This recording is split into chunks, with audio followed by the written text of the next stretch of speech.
Obsessive Compulsive Gamer, the O.C.G, and I'm unbelievably excited to be playing Red Dead Redemption 1 on Ps5. I'm a huge fan of Red Dead Redemption 1. Fun fact, in North America, it literally launched on my birthday, May 18th, 2010. I was 14. And I'm really excited to play it at 60 FPS for the first time ever. Make sure I'm live.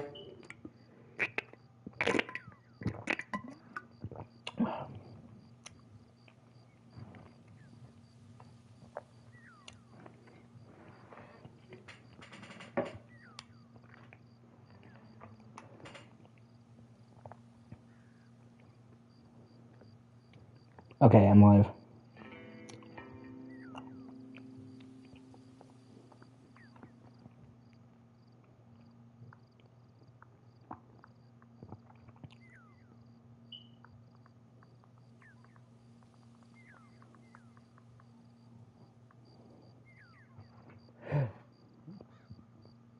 I'm gonna wait until my friends join.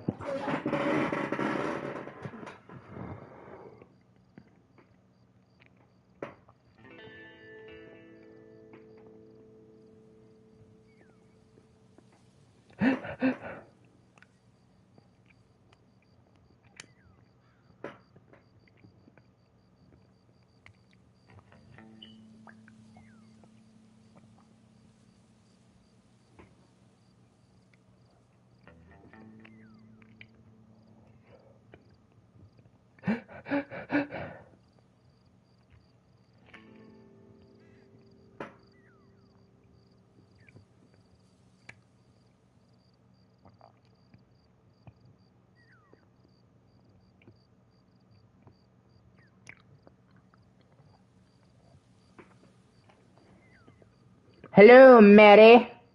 Mary had a little lamb, it ran a colt. I'm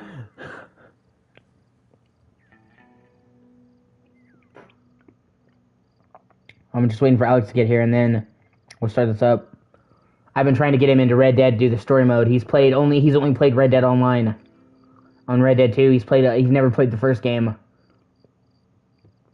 And he's never done the story of RDR 2, and I'm like, fuck!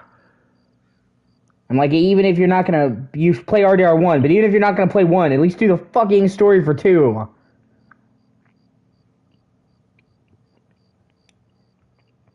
You know what I'm saying? Yeah. Well, I'm talking about, like, he hasn't played RDR 1 at all. And he's pretty much just played online on RDR 2. He hasn't played the story. How have you not finished the story for RDR 1? What the fuck, Mary? It's so good!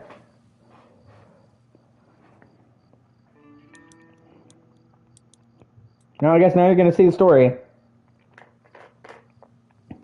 Which takes place after RDR 2.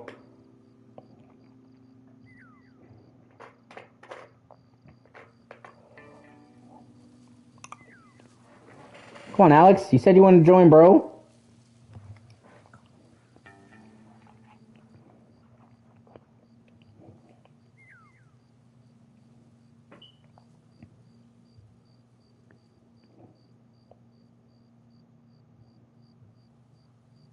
That's fair.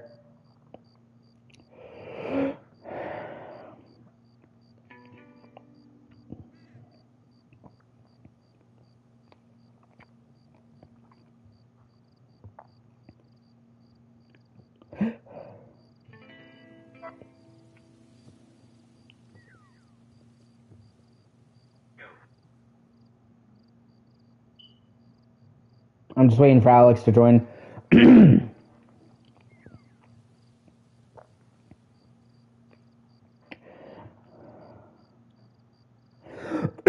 Shit. I had food stuck in my throat.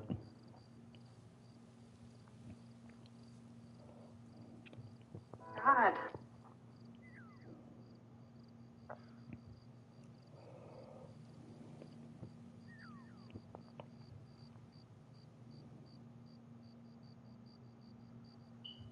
Come on. And if he misses the beginning, he misses the beginning.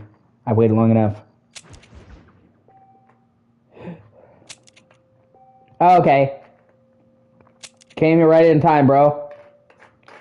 I'm really excited to play this. Because one, I can finally probably get the platinum. Because there's not the fucking online trophies that I hate. And two, this is the first time Red Dead has ever been available at 60 FPS.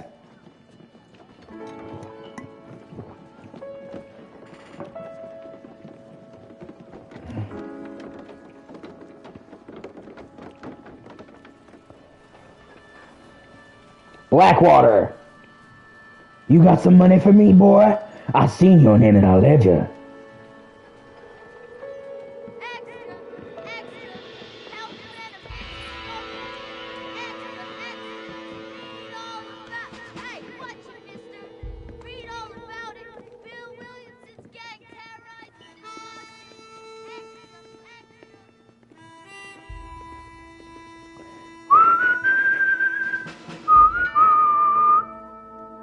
God, you're hearing the theme. It's so great. The theme for the entire series is called American Venom.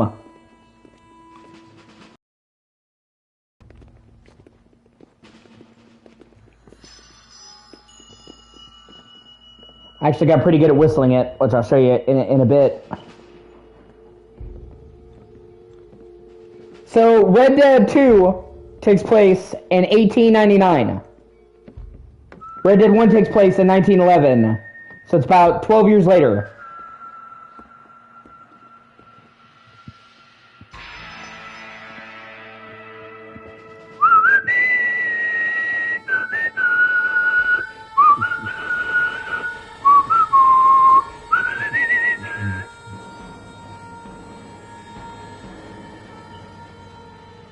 And fun fact, I've mentioned 1,000 times before, but I'll mention again. This game actually came out on my birthday.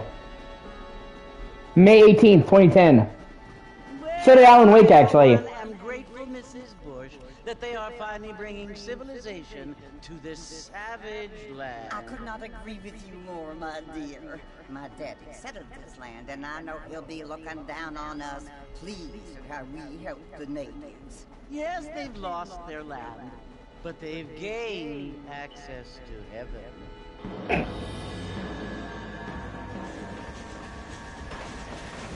But Father, do you mean unless an innocent receives communion, they're destined to go to hell? That hardly seems fair. You're going to see much of the people on this train later in this game, in the side quests. Innocent and a savage. I never thought of it that way. Yes, they lived like animals, but they're happier now. And that reminds me of another line from Red Dead 2. You live like savages, you'll die savagely. Father, but I heard that pretty soon we will be able to fly. No, only angels can fly, Jenny. We're all gonna die. Apparently people can fly. Didn't you hear? Out in Kansas, a man even got a car to fly. I hardly think so, Jenny.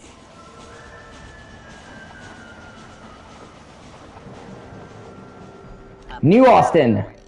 Mr. Johns wants to run for governor, which is why he's so concerned with cleaning up the state. Nate Johns, yes. His family is nothing but hillbilly trash that came here after the war. I don't want to be judgmental, but this state should not be ruled by such a disgusting family. I don't want to be judgmental. Without class. Apparently, the Johns family have made a lot of money, and he has a lot of friends in politics. Mrs. Bush, money isn't everything. There are many things that money cannot buy. It's like class. Can buy voters, though. Armadillo! What you must remember, my dear, is that we have been brought here to spread the word. And the word and civilization, they are the same thing. They are the gifts. It is the opportunity we have, the chance to live among people who are decent and who do not kill each other. And who let you worship in peace. It's so confusing, Father. Some sometimes I find it impossible to make the distinction between a loving act and a hateful one. I mean, they often seem to be the same thing. Yes, Jenny, it is confusing. But you only have to ask me if you need help. Indeed. Well, here we are, Mrs. Bush. Armadillo. Oh, hey, Sigma, it's good to see you. Wasn't trying to exclude you, I just didn't want to... I know you're going through a lot right now, I didn't want to make you feel pressured to come to the stream, that's all.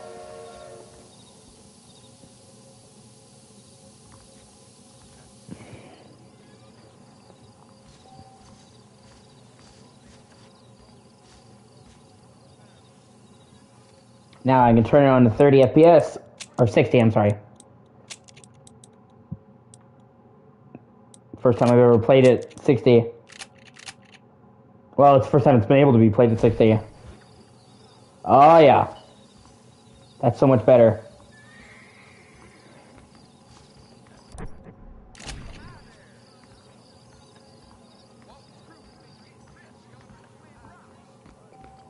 Okay. I'll just try to be considerate of everybody, you know? And Alex has played fucking, Red Dead 2, but he never did the story a whole lot, and he never did Red Dead 1, so I'm like, what? But that is so common now, where people have never played fucking Red Dead 1, and they played 2. Like, I get it was more popular, but fuck me.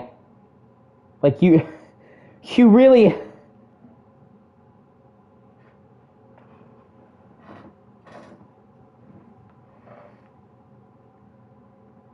Like, you just...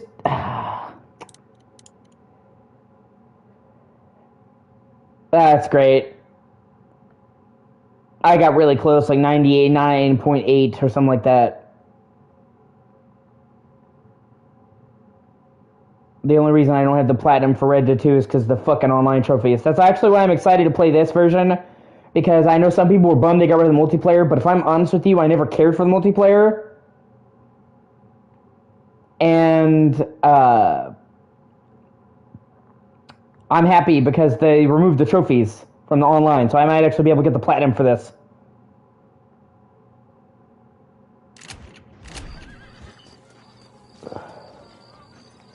Shit, I'm one of those people, weird people who plays with the right stick inverted.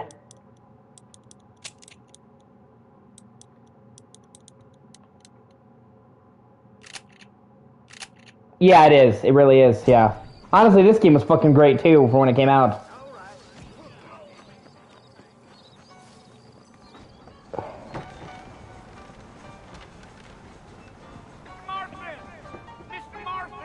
Oh, wait, that's right. Fuck. Over here.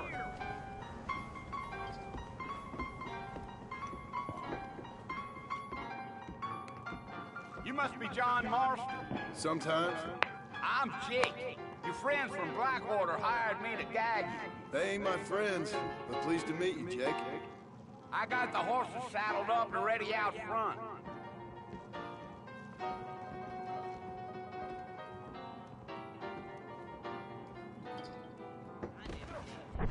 I forgot to turn on subtitles.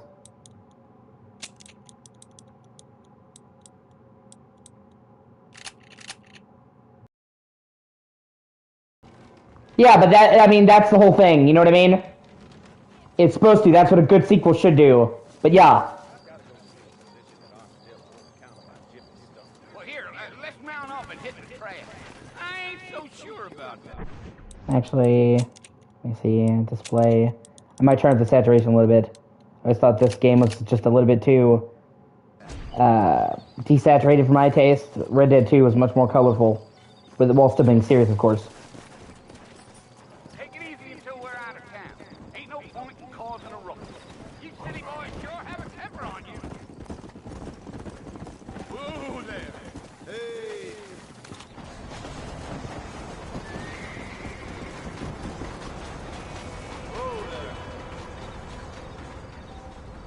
So it's Fort Mercy you want to visit? That's right. Ain't taking nobody up to the fort in a long time. Strange place for a decent fella to want to visit, if you don't mind me saying. Who said I was a decent fella? Yeah. Been abandoned I feel like it's supposed to be over the top. During the Mexican War, what kinds of soldiers around back then? Why'd they leave? Well, I ain't entirely sure. I heard they had to go up north to fight Indians, or maybe they got tired of being soldiers and went looking for gold. You know how things is. So what are you doing up at the fort? I'm looking for an old friend. Well, like I said, you ain't gonna find many folk around those parts these days. Those you do find are about as sociable as no straight back to you. I mean, I ain't one to judge a man by the company he keeps, but... Well, he ain't been friends for a long time.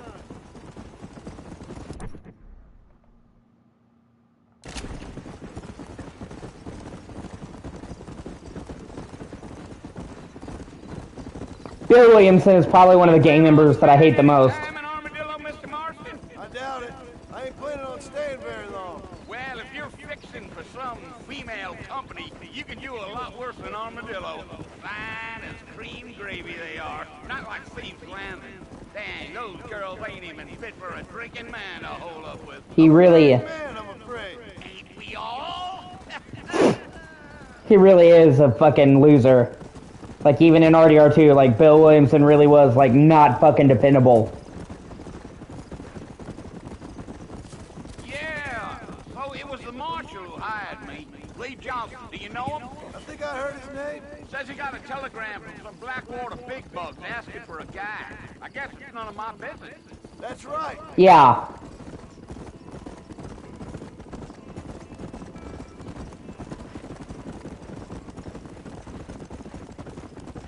You ain't very talkative, are you? That sunset, though, is so pretty. Whoa.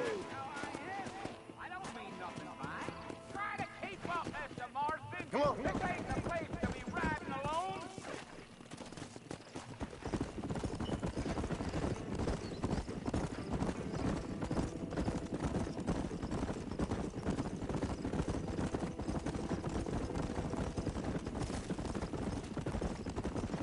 Damn coyotes. What a waste of good meat. Come on now. Not far now, Mr. Marston. The fort's just over this hill.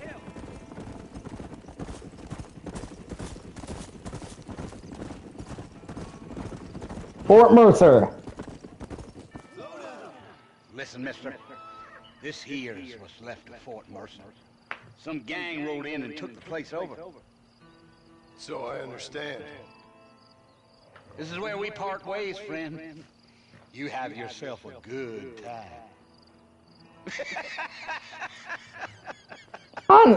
Honestly, I might even like Bill Williamson less than Micah. Don't get me wrong, okay? Micah is a fucking piece of shit. Can be no doubt about that. Micah is a piece of shit. But Micah, at least, was a damn good gunslinger. They showed he was probably like the second best duelist right behind Arthur. Better than Dutch, maybe even better than John in terms of raw dueling power, you know? So Micah, he's a piece of shit. He was racist, he's sexist and all that. But at least, like, he was talented in some respect. Like, you could trust him in a shootout. You know, and actually had some merit. Bill just kind of fucking sucked all around. Wasn't really reliable. Couldn't, you know, hold his own in a fight. Always fucking shit up.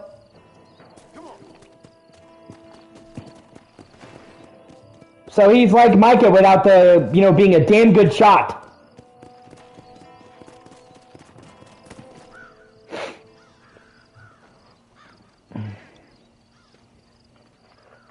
Fuck, even Javier, man.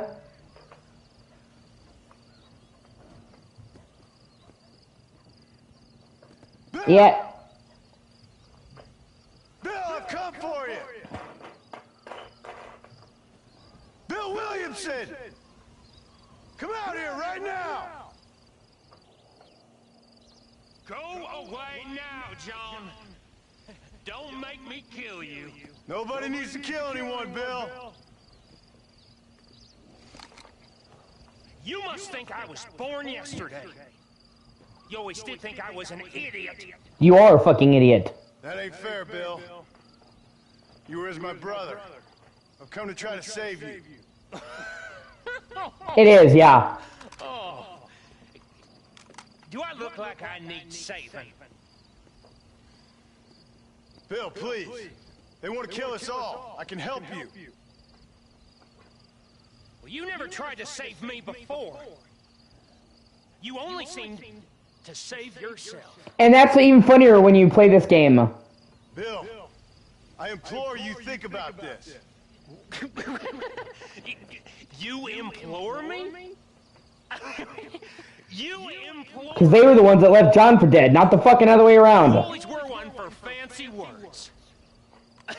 Yeah. Well, things are different now, John. Now I'm in charge. No more Dutch. And no more you. Imploring. I implores you to go back and tell them to send someone just a little bit more impressive next time. Well? Oh. Poor John. And you know the sad thing is him coming there directly up front was him trying to save her. Or save Bill. Yeah, he does. Hell, Micah even has a cool gun, man. You can get his gun after the end of the game. And, you know, vengeance is mine, says the Lord, is engraved on the side. He has a fucking dope revolver.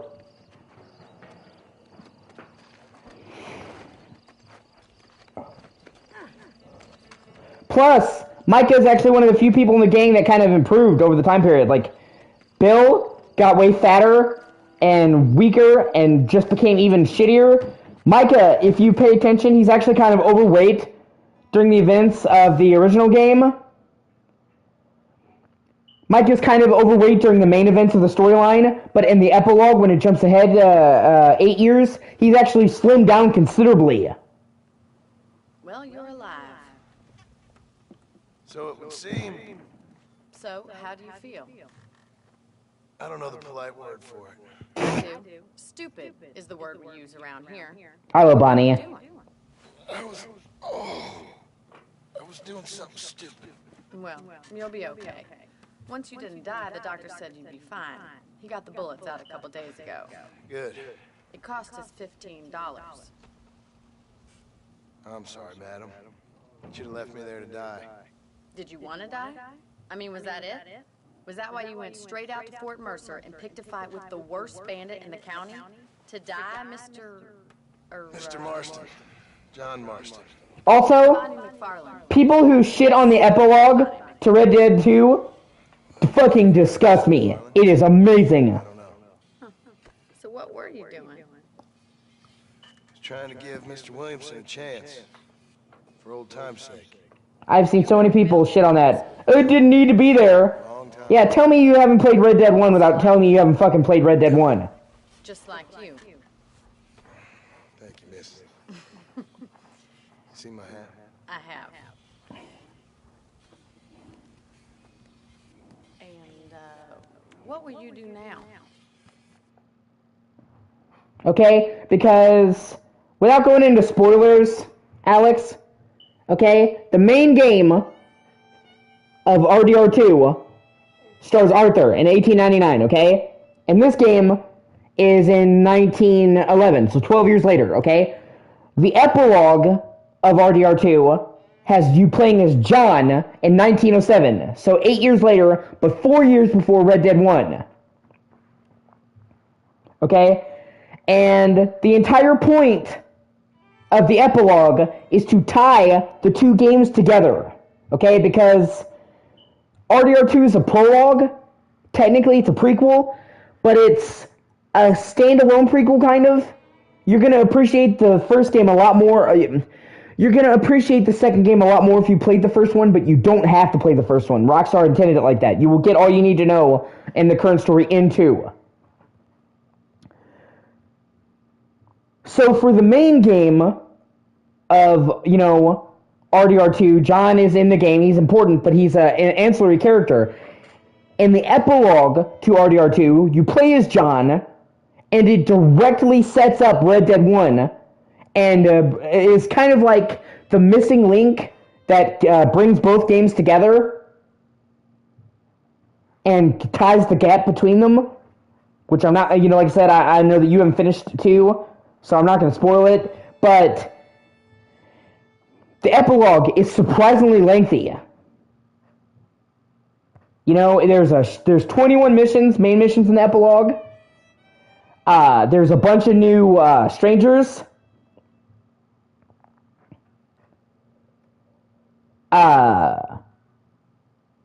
If you didn't finish the strangers as Arthur, you can actually do them as John, and they will acknowledge the fact that you switched characters, which is super cool. So, they basically made 3 versions of every single stranger quest line. One is Arthur, one is John, and then another version where you start as Arthur and finish as John.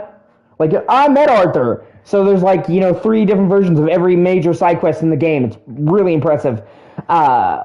There's new bounties, and all of New Austin, the map of this game, well, most of the map, opens up. Because, you can't go to New Austin in the main game of RDR 2. Because they're like, oh, it's too hot that way. So you get a shit ton of new missions, you get new bounties, new side quests, and New Austin opens up for you to explore. But also, what's really cool is the world actually progresses in the gap, because it's about 8 years later. It's 1907 is the epilogue, and the world's changed. You may have noticed that there was a bunch of buildings that are under construction during RDR 2. Those buildings are finished when it jumps ahead in time. There's a bunch of new railroad tracks, there's a bunch of new inlets, so they actually changed the world to show the passing of time. So all of the towns have new buildings and new places in them. And they've even added a couple more settlements in the epilogue that didn't exist at all. So when there's a whole thing called Pranghorn Ranch. And the ranch is just starting construction in Arthur when you play the main game. And it's just they can be great when they want to be.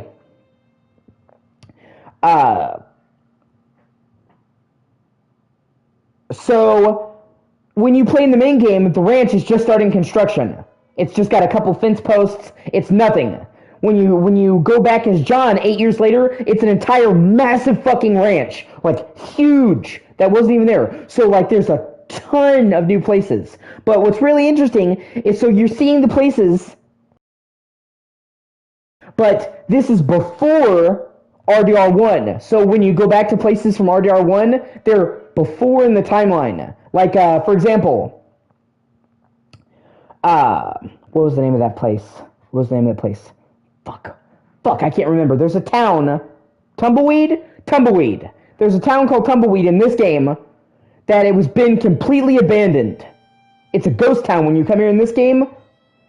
When you go there in Red Dead 2, it's 4 years prior, the town hasn't been abandoned.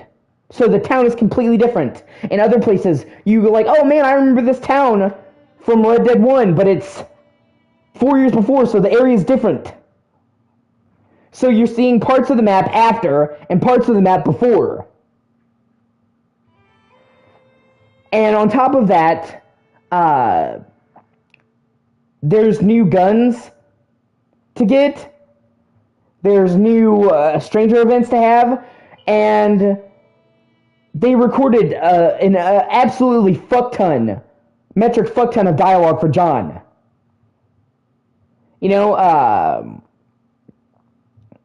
So you can spend a lot of time in the epilogue. I'm not even kidding. If you did everything, all the strangers for John, all the bounties for John, all of the side quests, you hunted down the creatures in, New Austin, because obviously Arthur can't go there, so he can't hunt them down, he can't complete the compendium. And there's fossils. That's one of the quests. There's fossils in New Austin. You could spend over 20 hours playing as John. Over 20 hours, okay? So, it's for an epilogue, it is fucking enormous. And it's the base game is already super long. It typically takes people 60 hours to beat the main game. So it's oh man, the game is over. And then it's oh shit, there's it's almost another full fucking game after the end. And that's kind of the litmus test for if somebody has played RDR1, because people who haven't played the first game will be like, why am I playing as John? Who cares about John? But if you played the first game and played the epilogue, you're like, oh shit, I'm getting to see John's backstory.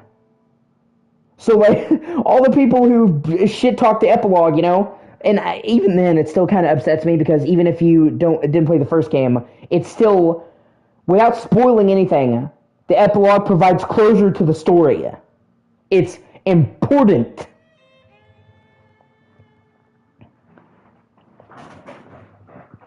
And the fact that they put so much time into the post-game is crazy.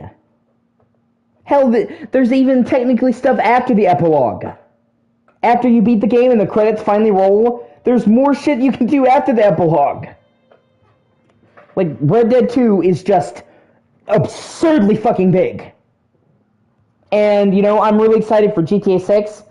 You know, I really don't think they're going to delay it, because it would be a fucking financial disaster. They waited so many years to announce it because I'm pretty sure they wanted to wait so long to make sure, okay? Because when they announced GTA 6, their company stock shot up through the roof.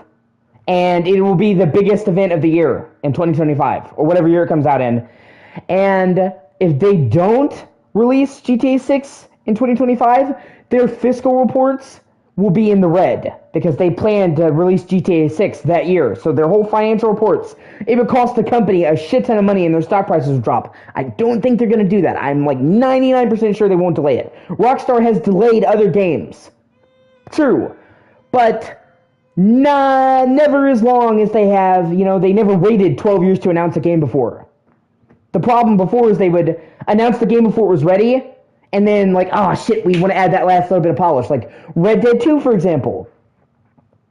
They announced that game in October of 2016.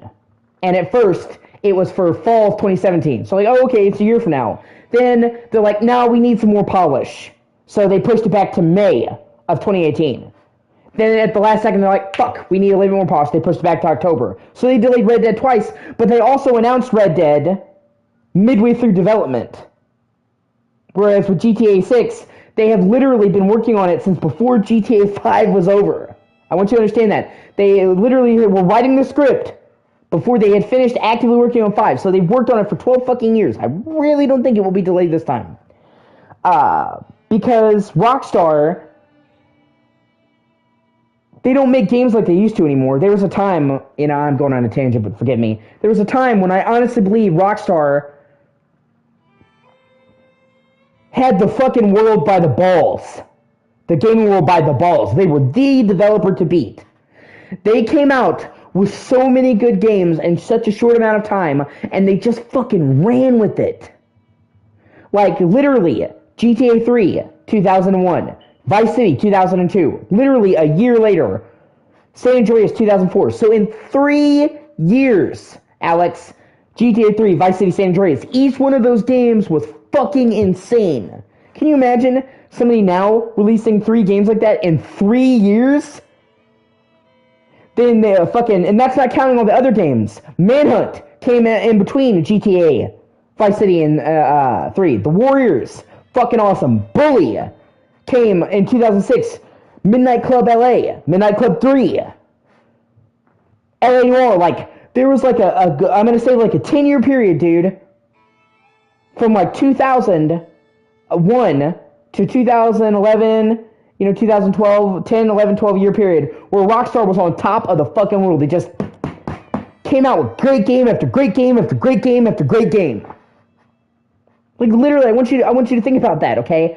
Between the year 2001 and 2008, they came out with GTA 3, Vice City, San Andreas, Manhunt, The Warriors, Bully, Midnight Club 2, Midnight Club 3,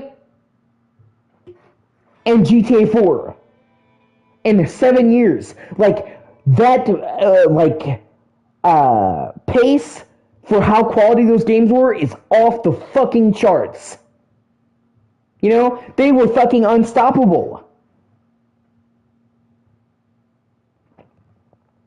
And then they took a lot longer to develop GTA 5.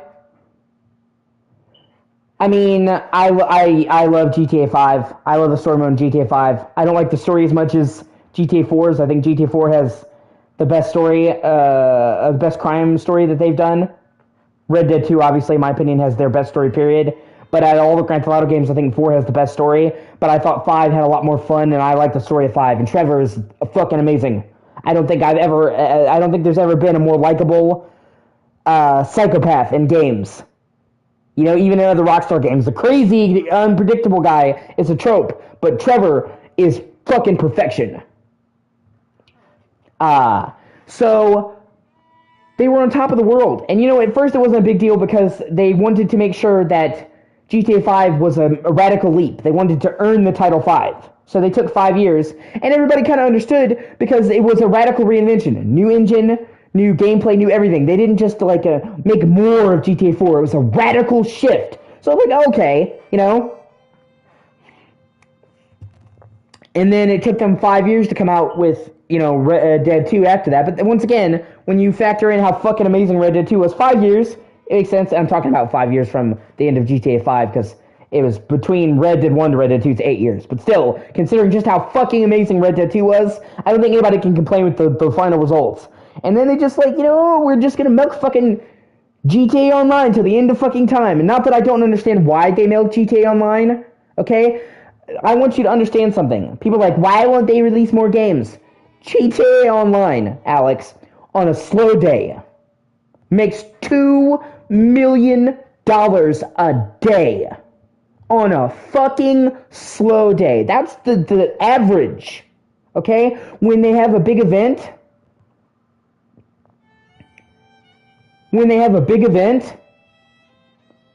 it goes up by like 10 times that. And not to insult GTA Online, but the events and their new content really isn't all that like insane. I would call their updates kind of low effort. Like, you get new vehicles, that's cool, you get new game modes, but it's not like substantial new content. I mean, compare that to like Warframe, where they're constantly making new story modes, new maps, entire new campaigns. Knights of the Republic, where they have massive story expansions. If you compare GTA Online to other games that have been online as a service that add new content, I would say GTA Online comes on the very, very low end of quality updates.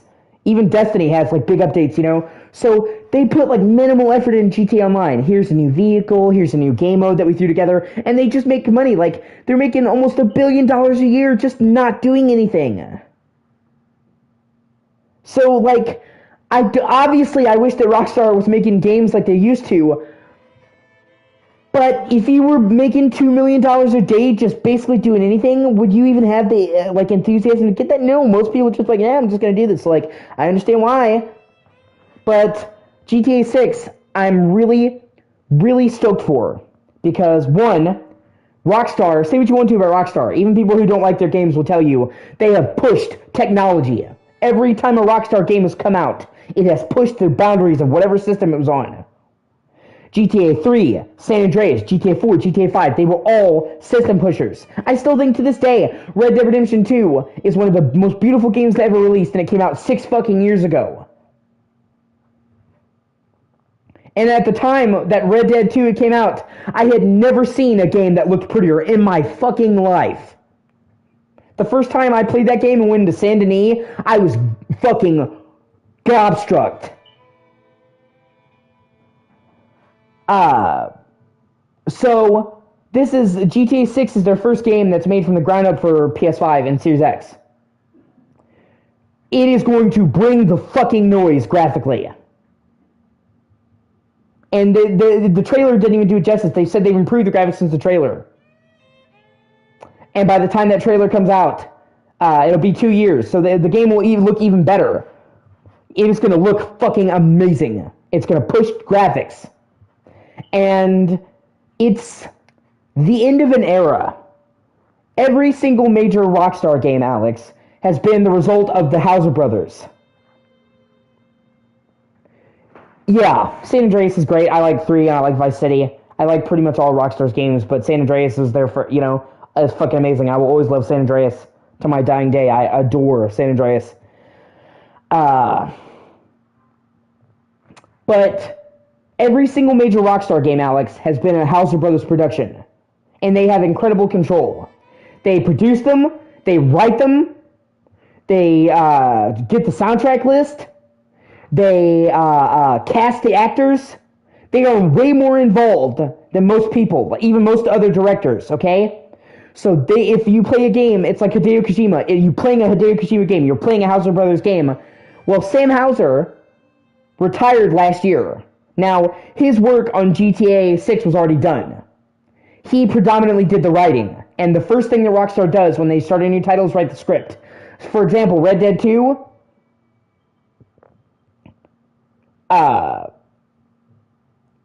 when I talk about San Andreas pushing boundaries, I meant like the world. It had a massive world with a ton of stuff going on, and it was had no load screens. There had been no game on PS2, open world game like that had no load screens like that. That's what I mean when I push tech. Like, maybe not technically graphics, but in terms of the world and the assets, state of the art. They never had a massive open world like that could do that, go from one end to the other with no load screens. That was so fucking impressive on PS2. That's what I meant when I say they push boundaries. But every single major, Rockstar game, they do the script first. Before they even started making the assets for RDR 2, they had already finished the whole script. Because the story is obviously very important to them. So, his role is already done. So, GTA 6 is the end of an era. It is the end of the Houser Brothers' reign that started when they started and went until now. And they, when you think about all the games they did that I mentioned that are so great, this being the end of his career, because Sam Houser quit games entirely. He wasn't like, fuck Rockstar. He's 60-something, and he's just like, I just want to retire. Because they would work like 100-hour weeks. They are workaholics. It's like, I want to enjoy the rest of my life. You know what I mean? Whereas, the other Houser brother, Dan, decided to stay on. But, so it's the end of an era. And on top of which, I think it's going to really impress people with how fantastic it is, because, as we have seen, when the Houser brothers set their mind to writing an amazing story, they do it. GTA 4 had one of the best stories of any crime game. GTA 5, I thought the story was good. It could be silly, but that was kind of the point. The actual writing was good. Trevor was masterfully written. I think that game had the best, they really got into the head of what makes a psychopath fucking tick. And made him, multi-dimensional. Red Dead Redemption 1, Red Dead Redemption 2 had fucking outstanding stories. Okay? So, we now know that Sam Houser knew GTA 6 was going to be his last game. Obviously, he didn't want to tell people that until he was done, but he knew, okay? So, I would wager you money that he knew this is going to be the final game of my career. This is going to be my legacy. And he brought his A game. So, you've seen how good his writing can be. Imagine him saying, okay, this is it. This is the last game I'm ever going to make. And bringing that to the table. I think the writing in GTA 6 is going to be fucking outstanding. So, it's, my entire life I've played Houser Brother games. It's the end of an era. So, I really do think GTA 6 is going to be fucking phenomenal.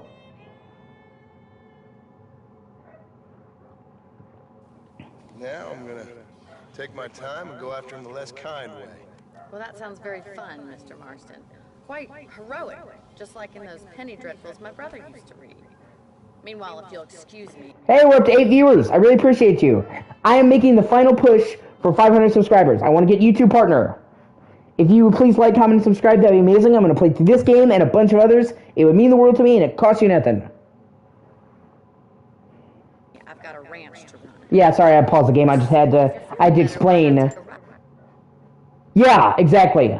I just wanted to explain why I'm so hyped for GTA 6. And what it means to me, how it's like an end of an era that has defined my, almost my entire gaming life. Why I'm so hyped for it, and why I think it will be amazing.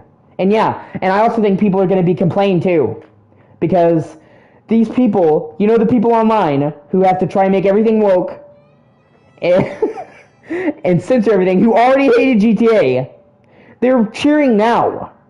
Because they think, oh, it's a female protagonist.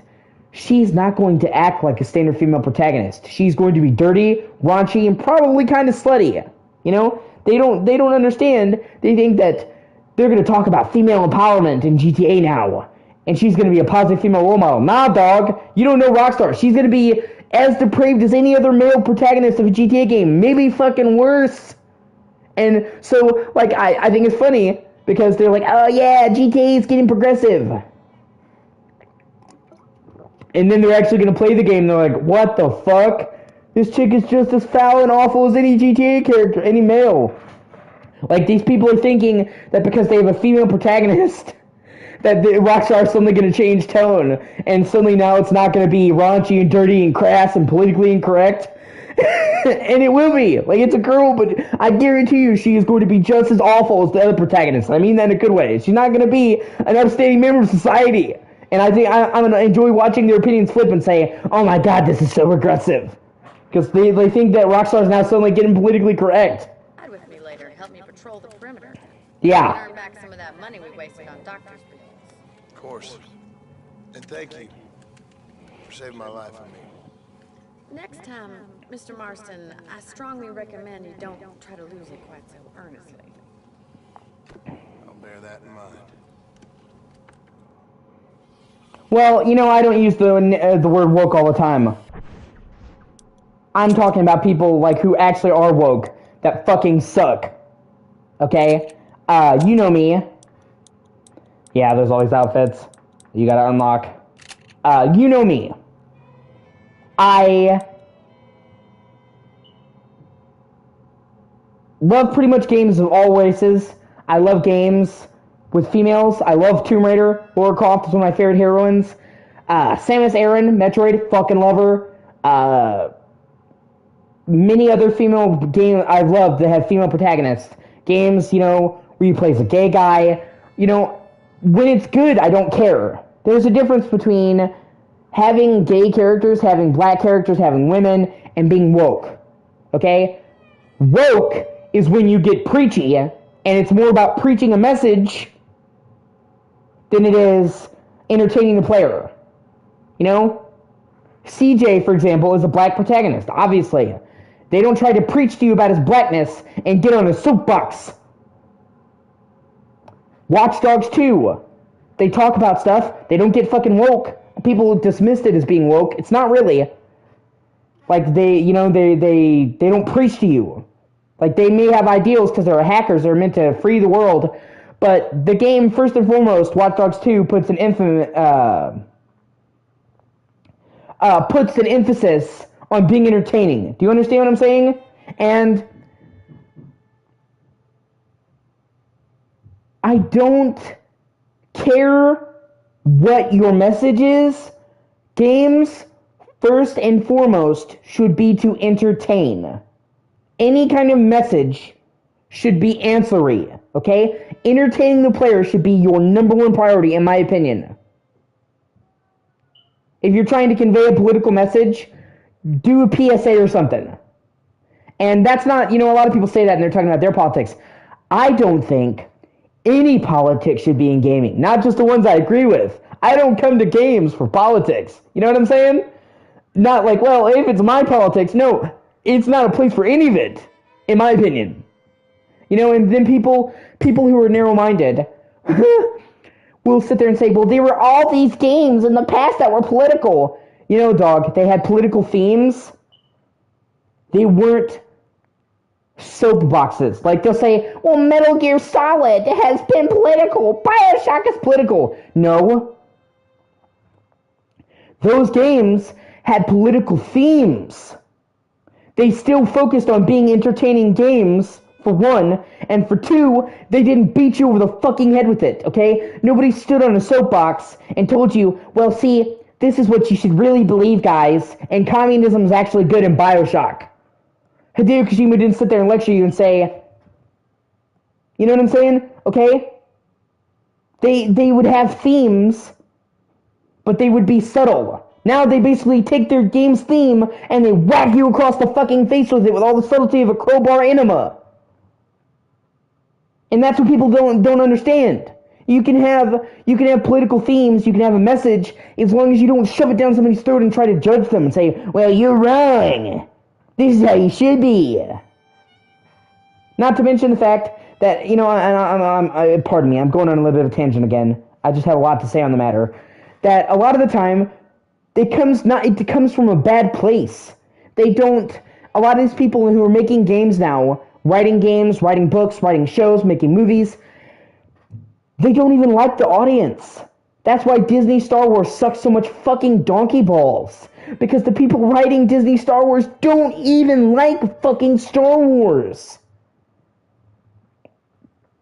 They don't even like the property. You know, like, I still remember the first time I saw, like, some of the press junket shit for the Acolyte. And they were talking about Anakin Skywalker blowing up the Death Star. One of the main stars of the show. Anakin blowing up the Death Star and how he killed innocent people. And I literally remember sitting there and, like, putting my hand in my head like a fucking meme. And I said, no way. He just said that. Like, nobody expects you to read up on 1,000 pages of lore. I understand by this point, Star Wars lore is unfathomably deep. But for the love of fucking God, you should know at least the major strokes of the plot. Okay? I can honestly tell you, Alex, and Sigma, or Orbital, however you want to say it, I have met people that have never seen Star Wars that know that Luke Skywalker blew up the Death Star. It was like a cultural thing. I am your father, Luke. Parts of that, like, people don't even know Star Wars watch that. And you're a main cast member in a fucking Star Wars show and you don't know that? And it was at that moment I said, no, the Acolyte is doomed. The Acolyte is fucking doomed. And I was right. It was terrible. Because yeah, exactly. That's what I'm saying.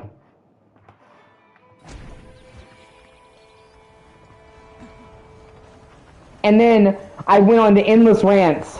And I probably will go on another endless rant. I'm going to turn on the saturation a little bit. And more of the contrast just to make it more colorful. As much as I can, make it look closer to Red Dead 2. I know I can't. And you're going to see me switching between 30 and 60. Just, it helps me to compare. To say nothing of the fact that, you know, it illustrates to people how important frame rate is. You can tell people to your blue in the face, but it's much better to see it. But, you know, you have people who don't even like the properties they're writing. That's awesome. I can actually climb on these buildings. I never did that before. And it pisses me off, man. Like Dragon Age. Like, people don't understand why people were upset about Dragon Age Veilguard. And I'm like, they butcher the fucking lore. That's why.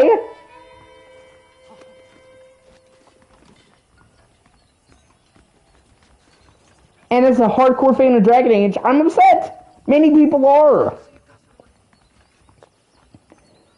You could be gay in every Dragon Age game. You could be black or Asian or Latino in every Dragon Age game. Okay? But you couldn't be a black elf. You couldn't be a Mexican elf. You couldn't be an Asian elf. Just in the lore of Dragon Age. So if you want to play somebody black, you can. If you want to be whatever, you can. But them having fucking black elves and fucking Asian dwarfs and shit just goes against the lore that they've spent 3 fucking games and tons of extended novels expanding. Or female Kunaris look the same as regular Kunaris. What the fuck? We have never seen a female Kunari in Dragon Age, because up until now, according to the lore, they've been protected in the Kunari homeland. They don't leave the Kunari homeland. But when they were described to us, they said they were much closer to human women than regular Kunari is. That there's a big difference between Kunari men and Kunari women. And then in fucking Veilguard, we see a female Kunari and they just look exactly the same as a fucking male Kunari. Let's just fucking piss all over the lore that we spent 15 years establishing. And then they couldn't understand why the fans, the hardcore fans, might not be okay with that.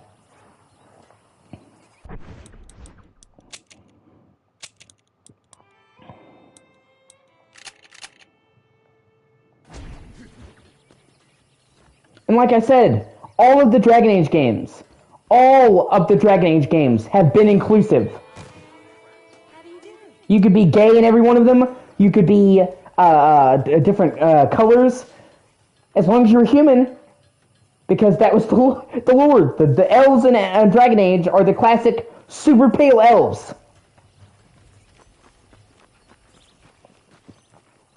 So it's not like you couldn't play a black person, and it's white or nothing. From the very beginning, you could. It's just not elves, so it's fucking the lore. And then they're not carrying over any of your choices. In every other Dragon Age game, you could carry over all your fucking choices. And they would even, because they were cross-generation, the first two Dragon Age games were on 360 and PS3, and the Inquisition was on, Xbox One and PS4. They made a special app for the computer and for your phone called Dragon Age Keep, so you could make your own save file, because it was that important to be able to carry over your choices. And then in Dragon Age Veilguard, almost none of your choices carry over. And, most people will tell you, Alex, I'm sure Orbital could tell you, because Orbital has played a lot of Dragon Age, I'm pretty sure. Nobody really loved the gameplay of the Dragon Age games. The gameplay was just okay. People came to Dragon Age for the world-class fucking story. So, when you kill the story, you're kind of shitting on the main thing that drew in like 90% of your audience base. I've never talked to somebody who thought the gameplay in Dragon Age was amazing. It was a game that was focused on the story that was okay, because that's why people played it. I mean, it had gameplay. It's not like a walking simulator, but it was never a game where it's like, oh my god, this gameplay is outstanding. It was just okay. It was the story that made Dragon Age special. It's about time I started paying back that $15. Well, no time to waste. The horses are saddled up over here.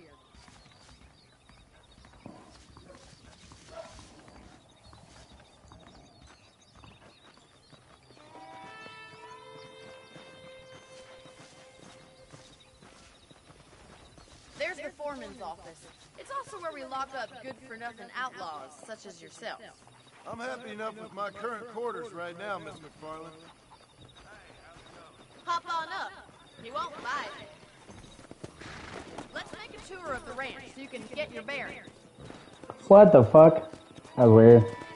Oh, there's still glitches, but oh well.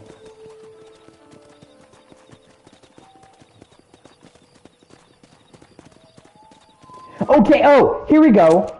This is something that ties back into what I was saying, and fits the game we were talking about, Red Dead Redemption 2. Red Dead Redemption 2 has a ton of females in the game.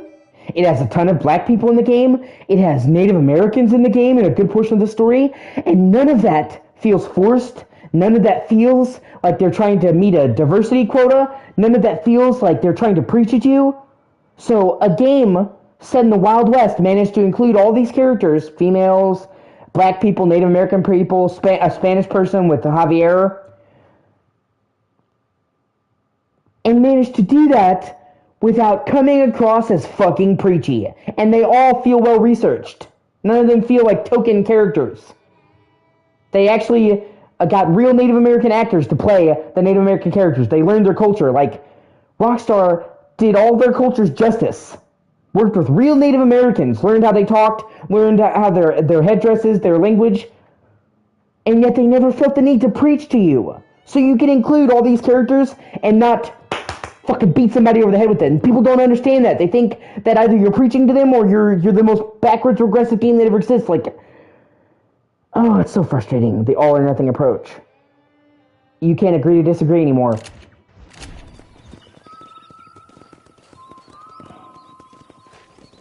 And they have a lot of deep plot lines in Red Dead. They talk about the nature of mankind, are we bound to destroy ourselves, greed, corporations, capitalism, but they never preach to you about it. They talk about a lot of deep shit. Very convenient. I don't think I've ever seen a ranch with its own store before. Exactly. And nobody's off limits. GTA will make fun of everybody. The rich, the poor, the white, black, they make fun of everybody equally. What do you think? I'm no expert, but it certainly looks like a fine corral. I suspect you've stolen more horses than you've broken. Now where'd you get such an idea? First impressions are hard to erase.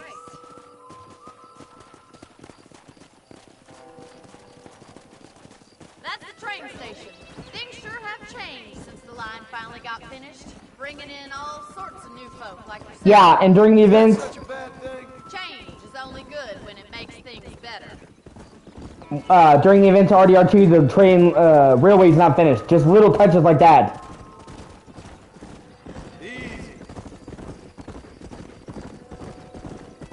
That's the barn over there. Paul built it himself when I was just a little girl. I still have mixed feelings about Mexico. Not the map. The map of Mexico is good. Cause see, actually, that's one of the things this game has that RDR2 doesn't. Alex, is this game seamlessly connects to the map of the second game. It starts. Yeah, Charles is great. I really like Sadie as well. It starts. The map of RDR2 starts where the map of 1 ends, with Blackwater and tall trees, and it continues and wraps around the lake, Flatiron Lake. But in RDR1 you can go to Mexico. And they didn't bring back Mexico in RDR2. They brought back West Elizabeth and New Austin, but not Mexico. You'll get no complaint from me, Miss McFarland.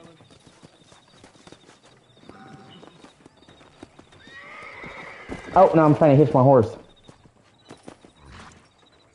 Come on, this is the only chance you're gonna get to rest.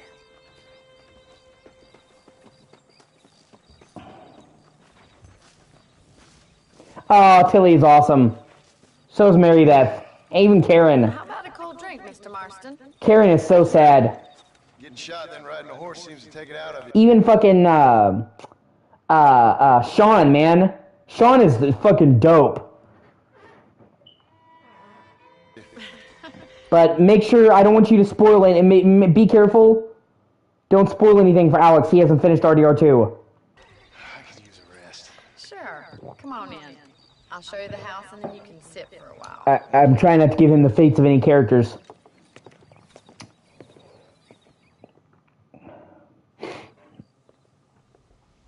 Mr. Marston. Miss McFarland. Remember me telling you about the trouble we've been having with rustlers and other undesirables? I do.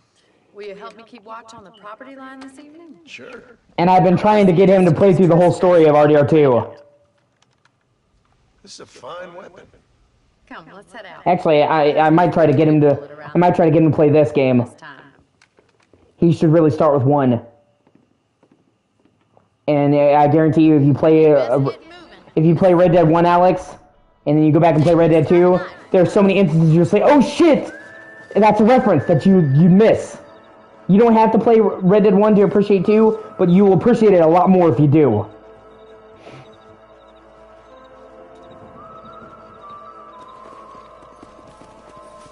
Let's go. Keep your eyes open and try not to get yourself shot again. Let's go.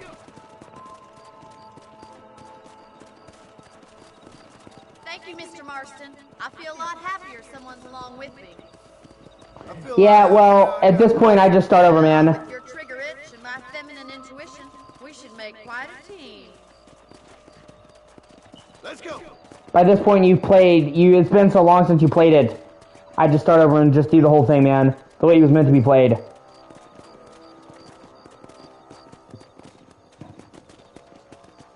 I don't believe it. Those damn rabbits are back. With them, will you? Yeah, there's a couple of games that I feel like about that.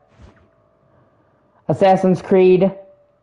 My grandma loved Assassin's Creed. I think about it when I am with her. Metal Gear Solid 5, that was her favorite game. She watched me play. I think about her when I play that. Death Stranding was a game my grandma wanted to see, but died before it could come out. And she was really excited for it. Get your rifle out. It's about time these little thieves met their maker.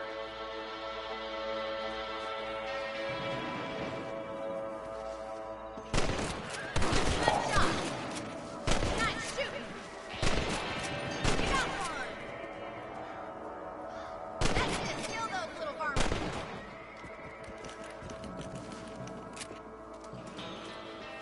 Much obliged for the help. Them rabbits can be wily little critters. Let's get back on the horses and see what Won't let me skin him. Oh well. we should keep moving. There's still a ways to go. Yeah, exactly. That's the whole thing with Red Dead 2. You have to you have to be willing to really invest yourself in it. If you rush through it, you're going to miss a lot of what makes Red Dead special. It is a game that is designed for you to immerse yourself in it and take your time. And yeah, if you're just trying to rush through it and get to the next major plot point, it can be a little bit frustrating, but when you take the time to get into RDR2, there's nothing like it. If it's not the rustlers stealing our cattle, it's the rabbits stealing our crops. It ain't never easy living off the land like this. Maybe you should move to a big city. Become a lady of leisure. Go! Damn coyotes are back! We can't afford to lose any more livestock. Kill them, Mr. Marston!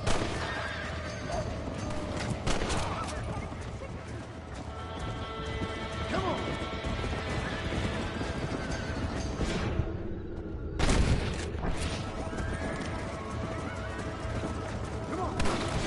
Fucking coyotes! You don't heed your last call, motherfuckers!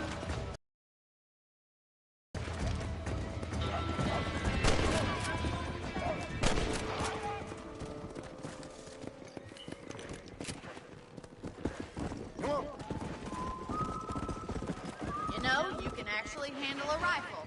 It's something I've had a little experience in. Maybe Bill Williamson did get lucky after all. Yeah, no fucking shit. Didn't really come into it, man. Yeah, exactly. You're a useful man to have around the ranch, that's for sure. But don't think I've forgotten what brought you here. We'll do whatever we can to help you.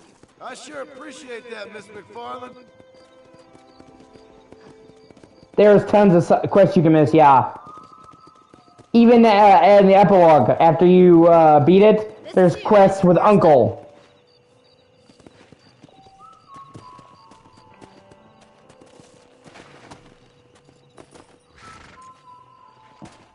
Thank you for your help, Mr. Marston. Makes me kind of happy I saved your life. Get some sleep and I will see you in the morning. Good night, Miss McFarland. God, Bonnie McFarlane is so awesome. This may or may not be an unpopular opinion, but I really think Abigail's a bitch. I don't like Abigail very much. Like, I kind of understand what they're going for. She's just like the type of person I would never want to date in real life, like a fucking nag. And like, she was, you know, she's like one of that classic trope of, you shouldn't try to change someone. You know? Like, beginnings mean to continue, because like, she's like, you're an outlaw, John. You're always getting into dangerous stuff. And you were a fucking prostitute who met me fucking dudes and stealing. Like, it's not like you were fucking a saint, Abigail. It's like you met me in a gang. What did you expect? Yeah. But even then, she gets on my nerves. And she can't understand why,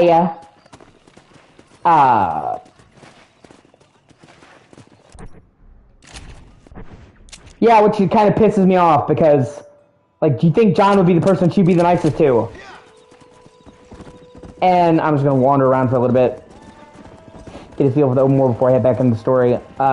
It's been so long since I played this. And then, you know, she,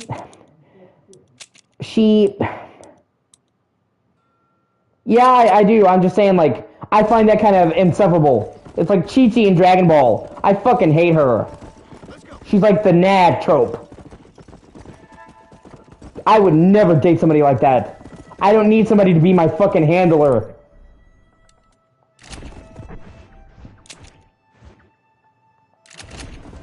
I want somebody that's a partner in crime.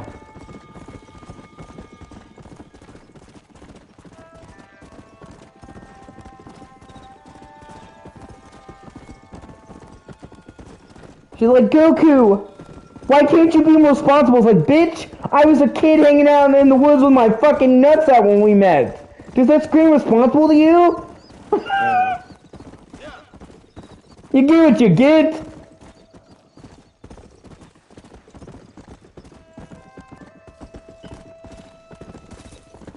You know, at least with Android 13 and Bulma, like, Bulma is a good fit for Vegeta. She wants Vegeta to be Vegeta.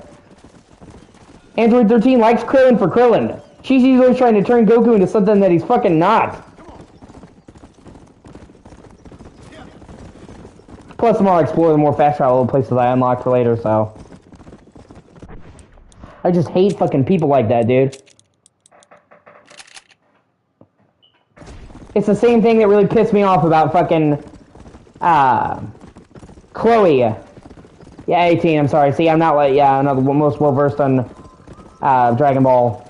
My friend was super into it. I probably would be more into it if he didn't push me away from it, to tell you the truth.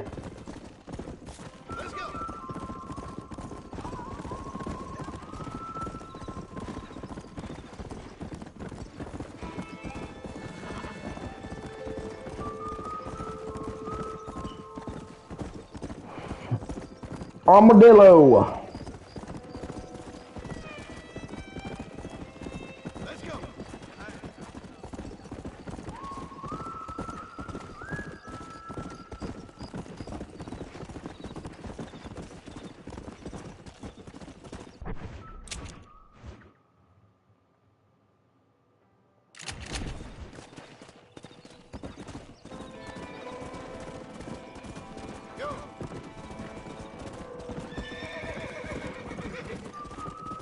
I kind of identify with Vegeta, honestly.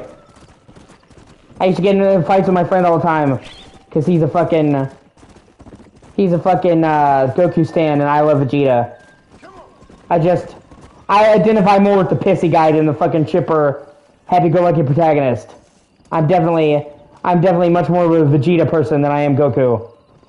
1,000,000 fucking %. I've always been more of the fuck you kind of protagonist than the happy-go-lucky, like... I'm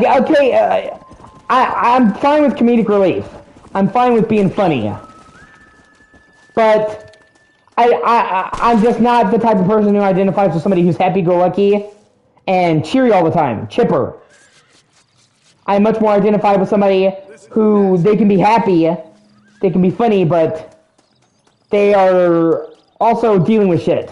If somebody's just happy all the time, I'm just like, You know, and Vegeta just has a lot more on his mind.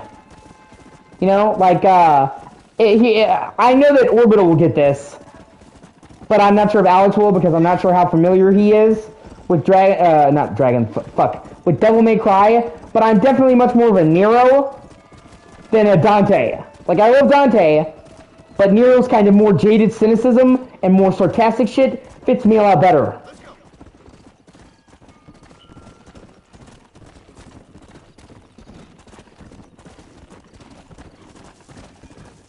And that's kind of where they differ. Is Dante is more cheesy, kind of, you know, over-the-top shit, whereas Nero's more sarcastic, biting quips.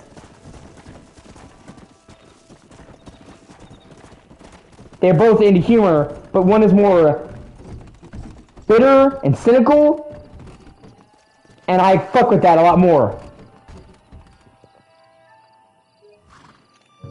Hey, you can even fuck with the aliasing. Plus, his fucking, Nero's character arc is so fucking great.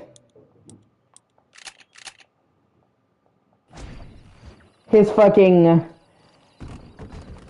honestly, his double trigger moment and DMC4 has got to be in my top 5 game moments of all time ever. And is my favorite scene in any DMC game. Oh, what? Yeah, I will. Just give me a sec.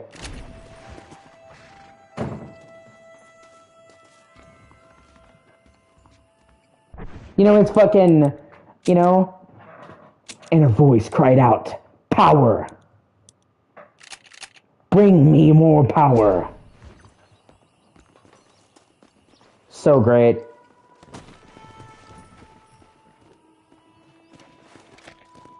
Okay, I'm gonna have to call the horse because it got stuck in the fucking wall. So, you know, fucking Nero and him fucking reforging Yamato.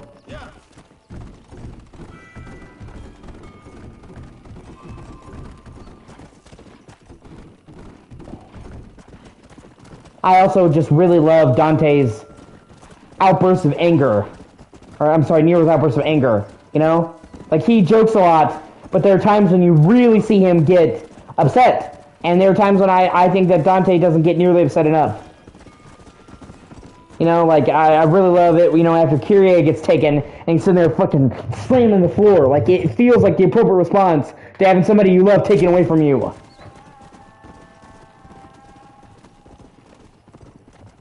Although they did have a good chunk of that, you know, in DMC3 when Dante cries. So, it just depends. And that's not the shit on Dante, I'm just using it to illustrate a point. I love Dante. I love all DMC games. Like, well, when I say all, I'm not talking about DMC2. Like, you just gotta fucking leave that one, leave that one out. I'm gonna take a short break here in a second to eat, and then I'll be back. Everybody watching, you should like, comment, and subscribe, because there's like 8 people watching, 9 people watching, and I'm trying to make the push for 500 subscribers. It costs you nothing, makes my day. Come on, sub to me. Just one little button, just tap it. Just give it a little tap. Just give it a little tap.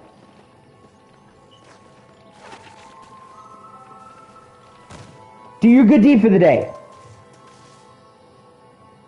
I don't think DMC2 is terrible, but I don't really love it at all. It really does feel like it doesn't really belong in the series. Of course, they came out with good stuff in it, you know? God, there's gotta be some place to camp so I can fucking save. You know, it's where Rebellion comes from, which is Dante's signature sword, so have to give it props for that. You know, it had Mundus, you know, who became a signature villain and stuff like that. So it established some cool stuff, but it just didn't feel right. And the gameplay was mediocre. Like, the gameplay was such a huge step back from DMC1, you know? Like, it's not... Like, if you judge DMC2 on its own merits, it's a pretty decent game. It's okay. But it's like, when you follow up okay with one of the best games ever made, one of the games that helped revolutionize fighting in games, like DMC1 did, okay feels like a slap in the face. It's the same, like, people shit on people shit on Resident Evil 5. Do I think Resident Evil 5 is a bad game? Absolutely not. I would even say that Resident Evil 5 is a good game. Did it compare to Resident Evil 4? Absolutely. Regard 5 with vitriol, because if you compare it to 4, which is just one of the all-time greatest games ever made, it kind of comes up short. On its own merits, it's a good game, you know? But following up, RE4 was a pretty tall fucking order. Jesus Christ, there's gotta be some place I can camp. Give me a fucking break. Like, I'm trying. I forgot how finicky this shit is. Oh, God.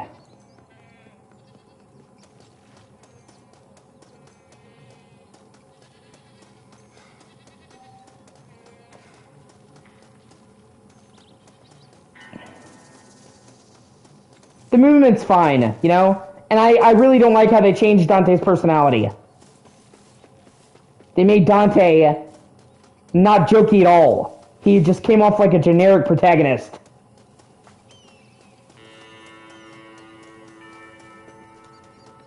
On top of ending on a massive cliffhanger that was never really resolved.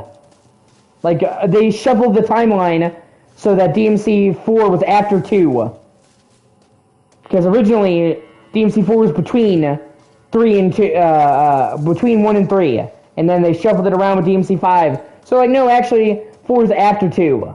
But they never explained how the fuck Dante got out of hell. So, to this day, there's a massive fucking plot hole that has never been addressed because of fucking DMC2. Which really aggravates me. And it's not like a little nitpicky thing, it's a massive thing. He wasn't supposed to be able to get out of hell. How did you get out of hell?